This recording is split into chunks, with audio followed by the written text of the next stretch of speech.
शिव महापुराण की कथा कहती है, भगवान शंकर का अनुमोदन कहता है कि आपकी जो भक्ति है, भगवान धन से, संपदा से या सत्ता से या वैभव से या दौलत से भगवान कभी नहीं रीझता। अगर भगवान को चाहिए तो तुम्हारा केवल निर्मल मन चाहिए। भगवान को और कुछ भी नहीं चाहिए, तुम्हारा केवल मन। उसके सिवाय भगवान तुम्हारे वैभव से, तुम्हारे पास में कितनी गाड़ी है, कितना बंगला है, कितना धन है, कितना वैभव है, कितनी सत्ता है, कितनी दौलत है, भगवान को उससे कोई मतलब नहीं। भगवान को अगर मतलब है तो केवल तुम्हारे मन से मतलब है। शबरी अम्बा के दरवाजे पर भगवान गए, क्या दिया शबरी अम्बा ने? भगवान को क्या प्रदान करा शबरी अम्बा ने? केवल एक झूठे बेर। और झूठे बेर के सिवा भगवान कुछ ले भी नहीं रहा है। अब तुम शंकर जी को क्या देते हो? अगर शबरी अम्बा ने भगवान राम को झूठा बेर दिया है तो आपने कौन सा अच्छी चीज दी थी भगवान को? जल दिया, वो मछली का झूठा था। दूध दिया, वो बछड़े का झूठा था। फूल दिया, वो भौरे का झूठा था। मिठाई बना कर दी, वो चींटी की झूठी थी। तुमने दिया क्या? और ये मनुष्य का शरीर दिया भगवान के चरणों में, ये भी तो झूठा है। फोन पे तो तुरंत कह देता है, माँ तो तारे बिना एक बिना नहीं रहूं, एक मिनट नहीं रहूं, तेरी तो मुझे बहुत याद आए। और भगवान के पास जाए कि तुम्हारे बिना मेरा कोई नहीं है। भगवान के रेंदे रे झूठेला। भगवान भी कहते काहे को झूठ बोले? अभी फोन पे बोल रहा था, मेरे को थारी याद आ रही, तेरे बिना एक मिनट नहीं रह सकता, तू तुम्हारे हृदय में बसी ने, तू तुम्हारा चित्त वृत्ति में बसी। और मंदिर पहुंचा ने अगरबत्ती लगाते लगाते बोला, तन मन धन सब कुछ तेरा। भगवान के आ गया भेरू झूठेला। भगवान सोचा काय आया।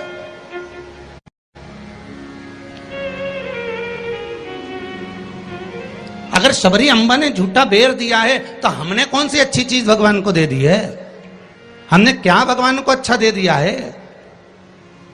हम भी तो झूठा ही दे रहे हैं। पुष्प दिया, वो भी झूठा था। जल दिया, वो मछली का झूठा था। दूध दिया, वो गाय के बछड़े का झूठा था। मिठाई दी, वो चींटी की झूठी थी। हम जो परमात्मा को दिए वो सब कुछ झूठा था। यहां तक हम भगवान का जो स्मरण भी कर रहे हैं, कई लोग भगवान के मंदिर में बैठकर घंटों तक माला पकड़कर भी अगर भगवान के मंदिर में बैठकर भजन कीर्तन स्मरण कर रहे हैं तो वो ये सोचे कि नहीं ये सत्य है, तो उसने उसमें भी छल कर दिया। थोड़ी देर तक तो मन लगता है, उसके बाद ये चित्त, ये वृत्ति, ये मन कहीं ना कहीं डोल जाता है। इस मन को लोग कजन कहां लेकर चले जाते हैं। बड़ा बड़ा कठिन है महाराज,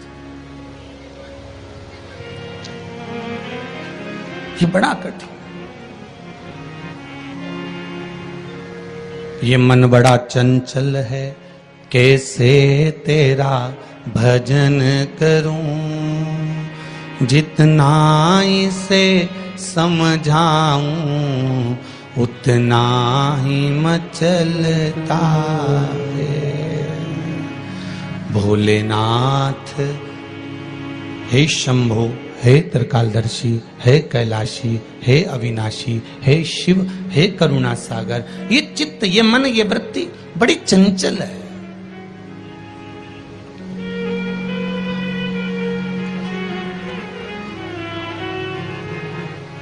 अगर ये मन, ये चित्त, ये वृत्ति थोड़ी भी परमात्मा में लग गई तो जीवन की सार्थकता हो गई।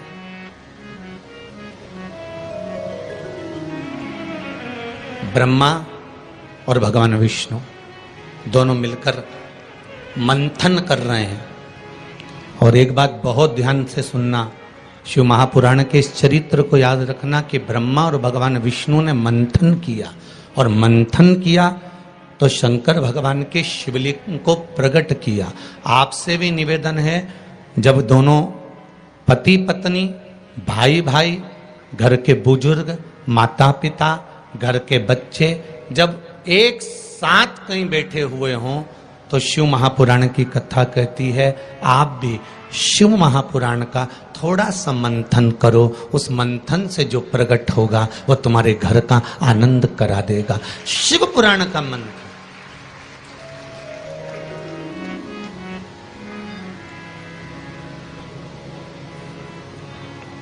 थोड़ी देर अपने माता पिता के पास में जाकर बैठा करो, थोड़ी देर जब घर से जाते हो तो अपने घर में जो मंदिर है, अपने घर में जो देवालय है, अपने घर में जो शिव जी हैं, अपने घर में जो राम जी हैं, अपने घर में जो ठाकुर जी हैं, अपने घर में जो कृष्ण हैं, अपने घर में जो देवता विराजमान हैं, आप उनके पास जाकर बैठकर फिर अपने गंतव्य की ओर अपने कार्य के लिए जाइए। और शाम को जब आओ तो पत्नी और बच्चों से, परिवार से बाद में मिलो। सबसे पहले अगर दुकान की चाबी भी लेकर आए हो, थोड़ा सा धन भी लेकर आए हो, थोड़ा सा सामान भी लेकर आए हो, थोड़ा सा व्यापार का कुछ चीज भी आप लेकर आए हो, तो सबसे पहले जाकर भगवान के मंदिर में जो आपके घर में है उसके पास में बैठकर उसको बताया करो, आज मैंने व्यापार करा उसमें यह लाभ हुआ, आज मैंने व्यापार करा उसमें यह हानि हुई, और आपकी कृपा से आज मैंने दुकान, व्यापार, व्यवसाय आज का पूरा करा। हे देवाधिदेव महादेव, हे मेरे ठाकुर, हे मेरे कृष्ण, हे मेरे राम, आज भगवान की कृपा, आपकी कृपा बहुत बनी रही और मेरा सब कार्य सफल हुआ। बाबा को प्रणाम करो, नमन करो और फिर अपने माता पिता, परिवार, कुटुंब, कबीला जिससे मिलना है मिलो, फिर मिलो।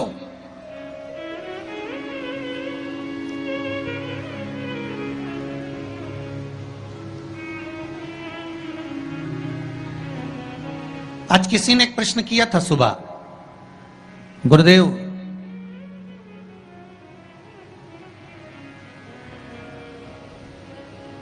अगर भगवान के मंदिर जाना है हमको और शरीर में अगर कष्ट है, शरीर में अगर रोग है, शरीर में अगर बीमारी है, शरीर में अगर दुख है, शरीर में अगर कष्ट है, तो क्या नहाना जरूरी है?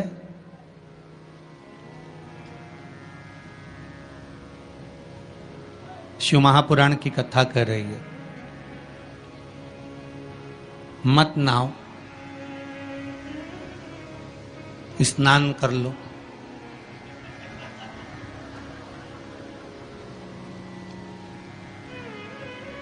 मत नहाओ, स्नान कर लो।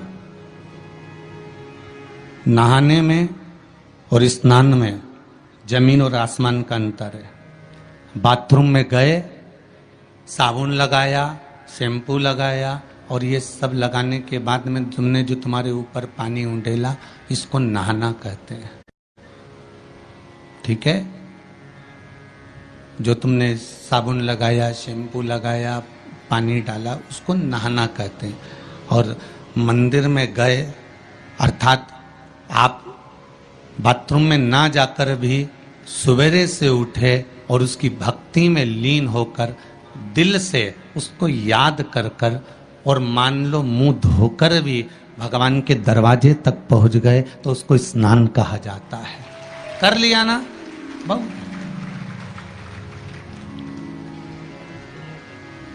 नहीं है ना शरीर में बल? एक पत्र में लिखा है किसी ने,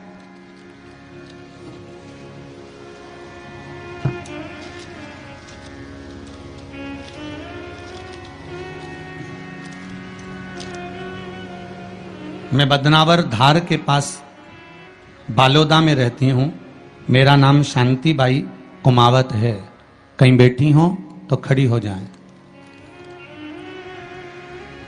आप ही हैं? दोनों हाथ हिला दो एक बार।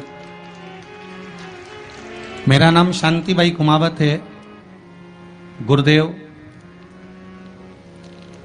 आज मैं अपने पैरों पर खड़ी हूं और घूम रही हूं, ये शिव की ही कृपा है, शंकर की कृपा है।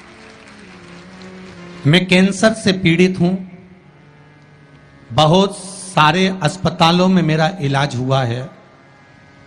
ऐसा कोई हॉस्पिटल गुजरात का, राजस्थान का और महाराष्ट्र का नहीं जहां पर मेरा इलाज नहीं हुआ।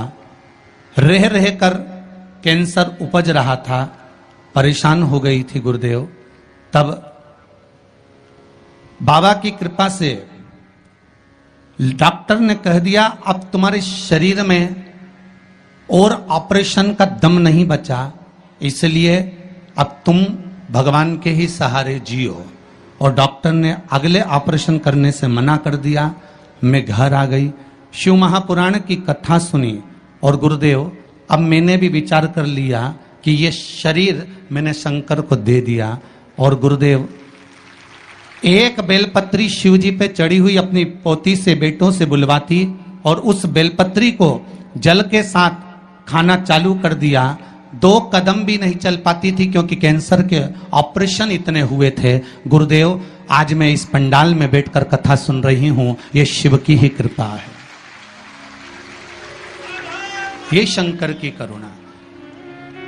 एक बात बहुत सुंदर आपने लिखा है शांतिबाई जी, माता जी, कि गुरुदेव जांच भी कराई, अब डॉक्टर बोल रहा है तुम तो ठीक होती चली जा रही हो, ऑपरेशन की भी जरूरत नहीं है। अब बाबा की यह कृपा हुई है, ये करुणा है। बैठो मां, बैठो। हर हर महादेव। ये शिव की कृपा है, ये शंकर की करुणा, ये शंकर की उदारता है, ये शंकर की दया है, ये शिव करुणा है। अकाल मृत्यु वो मरे जो काम करे चंडाल का काल, उसका क्या बिगाड़े जो भक्त हो महाकाल का। शंकर की आराधना करने वाला, शिव का स्मरण करने वाला, शिव भक्ति में डूबने वाला, शंकर का अनुमोदन करने वाला कभी भी भटकता नहीं है। शिव उसको मार्ग तक पहुंचा ही देता है, पहुंचाएगा।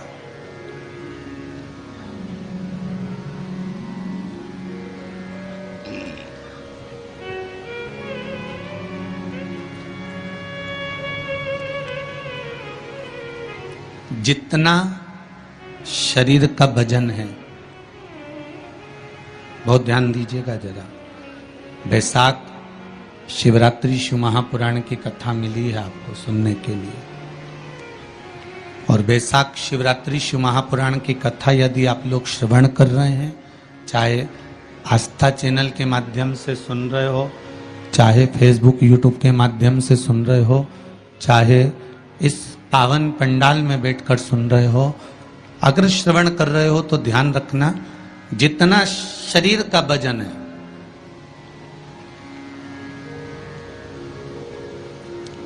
$70 kilo, 25 kilo, 20 kilo, 15 kilo, 50 kilo,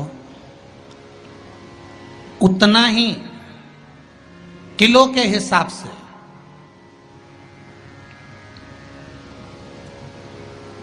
10 kilo है तो ये मन में भाव लगा लेना कि मुझे दिन भर में 10 बार भगवान को धन्यवाद देना है कि तूने ये शरीर दिया, चित्त वृत्ति दी, ये मन दिया, ये बुद्धि दी, ये पूरा जीवन मुझे दिया, ये आपकी कृपा से मिला है, आपको समर्पित है और आप ही को दे रहा हूं।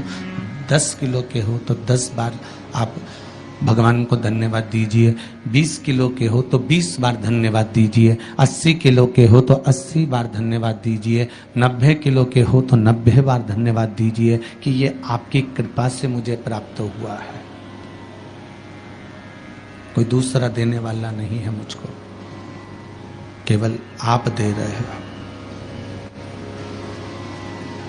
उसके सिवाय कुछ नहीं मिला।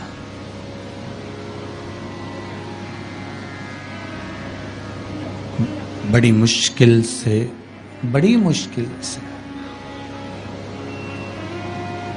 उसने कृपा कर कर यहां भेजा है अपने को, बड़ी मुश्किल से भेजा।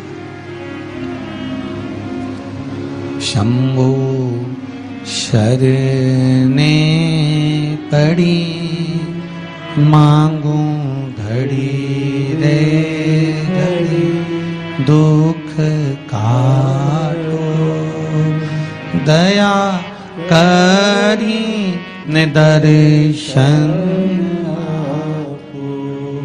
भगवान से प्रार्थना करते रहो, निवेदन करते रहो, उसके सम चरणों में जाकर धोख लगाते रहो, उसको नमन करते रहो, उससे विनती बार बार करते रहो कि तेरे बल पर जी रहा हूं, तेरी कृपा से जी रहा हूं, तेरी करुणा से जी रहा हूं, उसके सिवाय कुछ भी नहीं है महाराज। भगवान विष्णु और भगवान ब्रह्मा ने मंथन किया और भगवान विष्णु और भगवान ब्रह्मा जब मंथन करे तो उस मंथन में शिवलिंग प्रकट हुआ।